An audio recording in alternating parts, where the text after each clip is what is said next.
আচ্ছা, বর্তমানে তুমি কোন ইউনিভার্সিটিতে পড়তেছো? ওই আমি কোন ইউনিভার্সিটিতে পড়ি রে? ভাও আপনি তো জীবনে স্কুলও যান নাই, কই দেন একটা। আমি পড়ালেখা করি হলো নর্থ আমেরিকা ইউনিভার্সিটিতে। North America university? এমন ইউনিভার্সিটির নাম তো কখনো শুনি নাই। আরে শুনবেন কেমনে, এটা তো বাংলাদেশে না, এই ইউনিভার্সিটিতে আমেরিকায়। আচ্ছা, তুমি কোন ইয়ারে পড়াশোনা করতেছো? কোন ইয়ারে রে? ভাও আপনি তো জীবনে পেলে বাসও করেন নাই। আমি পড়তেছি হলো রানার্স থার্ড ইয়ার। রানার্স আবার কি? আই থিঙ্ক ওটা অনার্স থার্ড ইয়ার হবে। হ্যাঁ ঠিকই ধরতেন, আমি আসলে দেখলাম যে আপনি শিক্ষিত নাকি। আচ্ছা, তুমি কোন সাবজেক্ট নিয়ে পড়তেছো? আমি তো পড়তেছি সায়েন্স নিয়ে।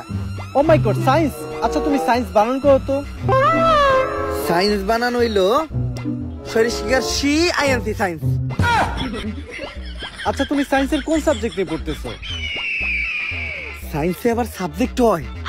আসলে আমি তেমন একটা কলেজে যাই না, তো এই পড়ালেখা তেমন একটা করি না, শুধু যাই পরীক্ষাই দেই।